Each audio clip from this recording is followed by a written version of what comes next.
तो सवा घंटे तक चली बैठक खत्म हो चुकी है। बराक ओबामा इस वक्त बोल रहे हैं। We want to make sure that we're strong partners in helping him to realize that vision, because we believe that there's a strong India that's good for the world, and it's ultimately good for the United States of America. So, Mr. Prime Minister, welcome, and thank you so much for all your efforts to continue to strengthen ties between our two countries. Mr. President, this very important I have asked for your collective statement. I have always believed that India and America are indispensable partners, and during the time that I have been Prime Minister, and particularly during the time that President Obama and I have worked together, I think President Obama has made an outstanding contribution to strengthening, widening and deepening of our cooperation in diverse fields. When I came to America in 2005, in addressing the United States Congress, I said there are partnerships based on principles and partnerships based on pragmatism. And I then said that in the case of Indo-American cooperation, both principles of our commitment to democratic values, rule of law, and pragmatism both combine to make us strong, durable partners. And I'm very happy to say that in the last 5 years that I have worked together with President Obama, that process has got strengthened in every possible way. India and America are working together to give our cooperation a new sense of purpose, widening and deepening it in diverse directions. We are cooperating in expanding the frontiers of trade, investment in technology. Our bilateral trade today is $100 billion. American investors in India are $80 billion, and they are growing despite the slowdown in the global economy. And outside the area of trade, technology and investment, we are exploring avenues of cooperation in new areas like energy cooperation, clean coal technologies, energy efficient technologies, cooperation in the field of environment, cooperation in the field of defense and security related, cooperation with regard to intelligence gathering and counter-terrorism. In all these areas, India needs United States to be standing by our side, and I am very pleased to know that President Obama has imparted a powerful impetus to that process of our two countries being on the same page. President briefed me about his initiatives in both with regard to Syria and with regard to Iran, and I complimented him for his vision, for his courage in giving diplomacy yet another chance.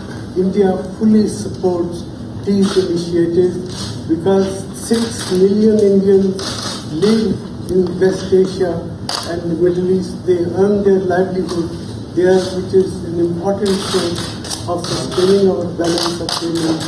Therefore, anything that contributes to peace and stability in the Middle East, in Iran, in Syria is something which is in the interest of the global economy. It is certainly in the interest of people in the region in which India is placed.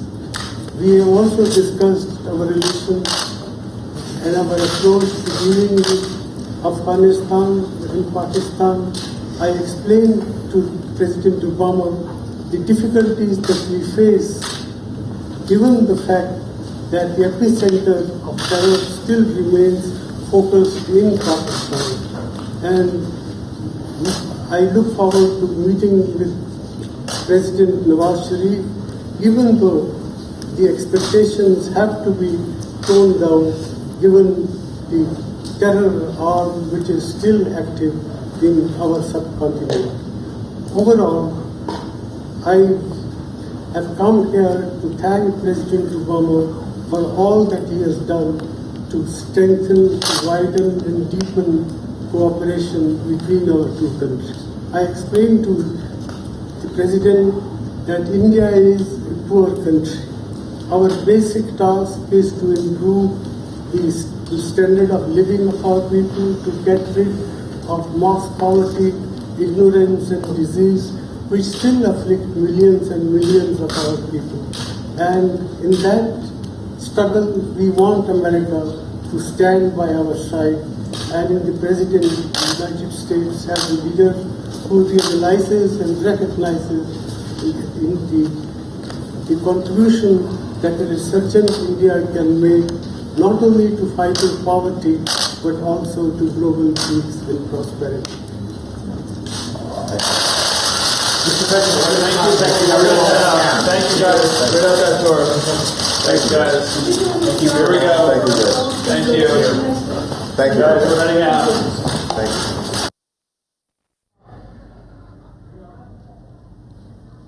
तो कड़ा संदेश पाकिस्तान को यहां पर दिया प्रधानमंत्री मनमोहन सिंह ने कहा है कि टेररिज्म का एपी सेंटर यानी कि आतंक का जो गढ़ है, वो केंद्र जो है वो अभी भी पाकिस्तान में ही है। वहां से आतंकी गतिविधियां अभी भी संचालित की जा रही हैं पाकिस्तान से। उन्होंने जिक्र किया जो उनकी मुलाकात होनी है नवाज शरीफ के साथ, पाकिस्तान के प्रधानमंत्री नवाज शरीफ के साथ, उसका उन्होंने जिक्र किया कि संदेश पहले ही दिया जा चुका है। मैसेज जो है वो, उम्मीदें जो हैं पाकिस्तान से वो पहले ही साफ की जा चुकी हैं। आतंक का गढ़ है पाकिस्तान, आतंकी गतिविधियां अभी भी वहां से जारी है। सिर्फ आतंकवाद ही नहीं, आर्थिक सहयोग के भी तमाम मुद्दों पर बातचीत की गई है। ये प्रधानमंत्री मनमोहन सिंह ने बताया कि मंदी के दौर में, जब आर्थिक मंदी का दौर था, वैश्विक स्तर पर ग्लोबल इकोनॉमी डाउन थी, उस वक्त भी अमेरिकी निवेश बढ़ा है $80 बिलियन उन्होंने कहा, और वो बढ़ रहा है, अभी भी बढ़ रहा है। और साथ ही दूसरे एरियाज में भी, नए क्षेत्रों में निवेश की संभावनाओं को फिर से तलाशने की कोशिशें लगातार की जा रही है। आपसी सहयोग से उसको बढ़ाया भी जा रहा है। अफगानिस्तान और पाकिस्तान का भी, क्योंकि अफगानिस्तान से जो नेटो फोर्सेस है 2014 में, उनको वापस लेगा अमेरिका, तो उसके बाद किस तरह की स्थिति होगी, उन मुद्दों पर भी चर्चा हुई। सीरिया में शांति प्रक्रिया में मदद करेंगे, भारत का क्या रोल होगा, ये हमेशा से शुरुआत से ही चर्चा का विषय रहा है कि सीरिया में भारत की क्या भूमिका होगी, उस पर भी चर्चा की गई। एबीपी न्यूज संवाददाता आशीष कुमार सिंह इस वक्त हमारे साथ जुड़ चुके हैं। आशीष, मोटे तौर पर आप क्या समझा पाएंगे? पाकिस्तान को कड़ा संदेश तो दे ही दिया कि आतंक का गढ़ पाकिस्तान। या बिल्कुल, प्रधानमंत्री मनमोहन सिंह ने मौके का बिल्कुल सही इस्तेमाल किया। प्रेसिडेंट ओबामा के साथ उनकी मीटिंग और ठीक 2 दिन बाद प्रधानमंत्री नवाज शरीफ से न्यूयॉर्क शहर में उनकी मुलाकात होनी है। एक ऐसा मौका था जब प्रधानमंत्री यूटिलाइज कर सकते थे, और उन्होंने भली भांति किया भी। राष्ट्रपति ओबामा से मुलाकात में आतंकवाद के मुद्दे को ट्रैक किया उन्होंने। जिस तरह से कुछ दिनों पहले ही जम्मू कश्मीर में अटैक किया गया, जानबूझकर ऐसा माना जा रहा है कि अटैक किया गया कि टॉक्स डिरेल हो, ऐसे समय पर ये एस्टैब्लिश होता है कि पाकिस्तान के एस्टैब्लिशमेंट की तरफ से लगातार आतंकवादियों को बढ़ावा दिया जा रहा है। तभी इस तरह की घटना पेश आई थी। ये मामला प्रधानमंत्री ने राष्ट्रपति ओबामा के सामने उठाया और खुद अपने बयान में साफ तौर पर कहा कि एपी सेंटर अभी भी आतंकवाद का पाकिस्तान में है, और इसको रोकना, इसके खिलाफ कार्रवाई करना सभी देशों की जिम्मेदारी। अमेरिका को इसमें आगे कदम उठाना होगा। हालांकि ये बात अलग है कि राष्ट्रपति ओबामा ने पीस प्रोसेस और डायलॉग प्रोसेस का समर्थन किया कि भारत और पाकिस्तान आपस में बातचीत करें, लेकिन मनमोहन सिंह ने अपनी बात से बिल्कुल स्पष्ट कर दिया। उन्होंने ये भी कहा, मन आपने सुना कि उन्होंने ये भी कहा कि नवाज शरीफ से मुलाकात से पहले ये जो हादसा हुआ जम्मू कश्मीर में, उसके बाद उनकी जो उम्मीदें हैं वो टोन डाउन हो गई है। तो कहीं ना कहीं पाकिस्तान को खुल करके अंतर्राष्ट्रीय स्तर पर राष्ट्रपति ओबामा के बगल में खड़े होकर के बातचीत के तुरंत बाद उन्होंने पाकिस्तान को कटघरे में खड़ा कर दिया है। और इससे एक बात और साबित होती है अमन, की जब वो टॉक्स में जाएंगे नवाज शरीफ के साथ 2 दिन बाद न्यूयॉर्क शहर में, तो प्रधानमंत्री बहुत सख्त संदेश पाकिस्तान की हुकूमत को कन्वे करने वाले हैं कि ये मुलाकात चलिए हो गई, लेकिन आगे मुलाकातें तभी हो सकेंगी जब आप आतंकवाद के खिलाफ कार्रवाई करेंगे और इस तरह की वारदातें रुकें। जी जी, और यही मेरे ख्याल से विपक्ष भी, जो घरेलू राजनीति है उसमें भी यही मांग लगातार की जा रही थी कि आतंकवाद और बातचीत दोनों एक साथ नहीं चल सकती है। और ये कड़ा संदेश प्रधानमंत्री मनमोहन सिंह ने अंतर्राष्ट्रीय स्तर पर अमेरिकी राष्ट्रपति बराक ओबामा के बगल में बैठकर पाकिस्तान को आतंक का गढ़ कहा, टेररिज्म का एपिसेंटर कहा। बातचीत हो रही है लेकिन एक संदेश देने की कोशिश है। आशीष, ये हम मतलब समझ सकते हैं कि जब बातचीत होगी रविवार को, किन मुद्दों पर बातचीत होगी, किस माहौल में बातचीत होगी, वो मनमोहन सिंह भी समझ रहे हो और शायद नवाज शरीफ भी, कि किस माहौल में बातचीत हो रही है।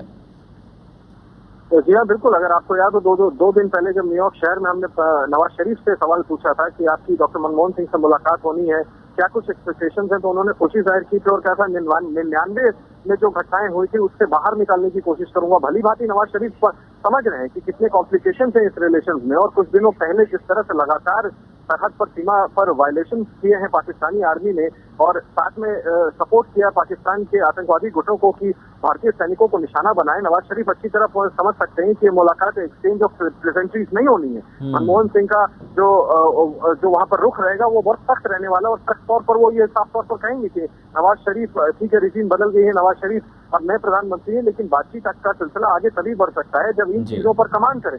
26/11 हमें नहीं भूलना चाहिए, 26/11 के आतंकी हमलावरों को अभी तक सजा नहीं मिली है। यूएस ने, अमेरिका ने, अमन आपको याद होगा, बाउंड्री डिक्लेयर किया था। यूएस सेक्रेटरी ऑफ स्टेट तब हिलरी क्लिंटन होती थी, उनके इनिशिएटिव पे बाउंड्री डिक्लेयर किया गया था हाफिज सईद पर। उस पर कोई पाकिस्तान ने अभी तक कार्रवाई नहीं की। इन सभी सवालों का उत्तर देना पड़ेगा नवाज शरीफ को। हालांकि फिर मैं कहना चाहूंगा अमन की खास बात यह है कि प्रधानमंत्री मनमोहन सिंह कल वॉशिंगटन में उतरे थे, उसके तुरंत बाद व्हाइट हाउस ने इस बात का अनाउंसमेंट कर दिया कि 23 अक्टूबर को प्रेसिडेंट ओबामा की मुलाकात नवाज शरीफ से होनी है। 2014 से नेटो फोर्सेस, 2014 में नेटो फोर्सेस को बाहर निकलना अफगानिस्तान से, मुझे लगता है उसको देखते हुए पाकिस्तान के साथ बहुत एहतियात अमेरिका बरतना चाहता है। इस वजह से शायद पाकिस्तान को इतना सीवियरली इम्प्लीकेट बराक ओबामा ने अपने स्टेटमेंट में नहीं किया, लेकिन प्रधानमंत्री ने, मैंने आपको कहा कि एक अच्छे मौके पर बहुत पर्याप्त तौर पर उन्होंने यूटिलाइज किया और पाकिस्तान को सीधे तौर पर कटघरे में खड़ा किया। अब नवाज शरीफ के साथ मुलाकात में भी उनका यही पोस्चर रहने वाला है, और नवाज शरीफ को कुछ कड़े सवालों के जवाब देने पड़ेंगे। बिल्कुल कड़े सवालों के जवाब देने होंगे। शुक्रिया आपका आशीष कुमार सिंह, जानकारी दे रहे थे वॉशिंगटन से, जहां पर व्हाइट हाउस में जो मुलाकात चल रही थी बराक ओबामा और प्रधानमंत्री मनमोहन सिंह की, 1.25 घंटे तक ये मुलाकात चली। मुलाकात खत्म हो चुकी है, साझा बयान हुआ, आर्थिक मसलों और आतंकवाद पर बात हुई है। आतंकवाद को लेकर प्रधानमंत्री मनमोहन सिंह ने कहा कि आतंक का गढ़ पाकिस्तान है, आतंकवादी गतिविधियां अभी भी वहां से संचालित की जा रही हैं। इसके अलावा प्रधानमंत्री मनमोहन सिंह ने कहा कि आर्थिक मंदी के दौर में भी अमेरिकी निवेश बढ़ा है और आपसी सहयोग से और क्षेत्रों में भी इसको बढ़ाने की कोशिशें लगातार की जा रही हैं। प्रधानमंत्री मनमोहन सिंह ने जम्मू हमले की भी निंदा की है। अभी भी आतंक का गढ़ पाकिस्तान है, एपिसेंटर टेररिज्म का वो अभी भी पाकिस्तान में है। आतंकी गतिविधियां वहां से संचालित की जा रही हैं। भरत वर्मा, रक्षा विशेषज्ञ, इस वक्त हमारे साथ जुड़ चुके हैं। भरत वर्मा जी, आप इसको किस तरह से देख रहे हैं? जो मैसेज देना था अंतर्राष्ट्रीय स्तर पर पाकिस्तान को, क्या उस मौके को सही तरह से भुनाया प्रधानमंत्री मनमोहन सिंह ने? प्रधानमंत्री मनमोहन सिंह ने ये मैसेज तब दिया है जब यूनाइटेड नेशंस में नवाज शरीफ ने कश्मीर का इशू रेज किया। और दूसरी चीज ये है कि वो तो बहुत डेस्परेट हैं नवाज शरीफ से मिलने से, बातचीत करने से, डायलॉग करने से, जब पूरा देश उस चीज के खिलाफ है, और खासकर जो कल अटैक आया है इंडिया पर। तो प्रधानमंत्री को बहुत क्लियरली, वाइजली, डिसाइसिवली चलना चाहिए था, लेकिन वो ना घर के हैं ना घाट के हैं। इस समय वो मिलना भी चाहते हैं। आतंकवाद गढ़ है पाकिस्तान का, पूरी दुनिया को ये पता है। वो ऐसा मैसेज भी देना चाहते हैं, तो वो क्या कहना चाह रहे हैं ये समझ में नहीं आ रहा है। नहीं, आपको ये नहीं लगता जो एक मैसेज देना चाहिए, जिसकी शुरुआत से मांग की जा रही है, एक सही मौका है पाकिस्तान अंतर्राष्ट्रीय स्तर पर बराक ओबामा की बगल में बैठकर अगर वो कह रहे हैं कि पाकिस्तान आतंकवाद का गढ़ है, उन्होंने जम्मू हमलों का भी जिक्र किया कि जिस माहौल में बातचीत हो रही है, तो एक सख्त संदेश तो कम से कम दिया है मनमोहन सिंह ने। मैं नहीं मानता हूं, अगर उनको संदेश देना था उनको उसी समय बातचीत कैंसिल कर देनी चाहिए थी। कल के अटैक के बाद खासकर उनको एकदम बातचीत कैंसिल करनी चाहिए थी। और ये डायलॉग बाजी से कुछ नहीं है कि पाकिस्तान आतंकवाद का गढ़ है। उनके फॉरेन मिनिस्टर, प्राइम मिनिस्टर को लंच खिलाने जयपुर भागते हैं प्राइवेट विजिट में। तो ये सब एक वो डुप्लिसिटी है उनके कैरेक्टर में। वो पाकिस्तान को और चाइना को सीरियसली हैंडल नहीं कर रहे हैं, नहीं कर पा रहे हैं, and he is too incompetent to do it. शुक्रिया आपका भरत वर्मा, रक्षा विशेषज्ञ। उनका यह मानना है, भरत वर्मा का यह मानना है कि बातचीत होनी ही नहीं चाहिए, लेकिन प्रधानमंत्री मनमोहन सिंह ने जम्मू हमलों का भी जिक्र किया और जिस माहौल में बातचीत हो रही है उसका भी उन्होंने जिक्र किया। और बराक ओबामा ने भी, अमेरिकी राष्ट्रपति बराक ओबामा ने भी जम्मू हमलों का जिक्र किया और जितने भी लोग वहां पर मरे हैं, जो शहीद हुए हैं, प्रभावितों को भी उन्होंने अपनी हमदर्दी जाहिर की।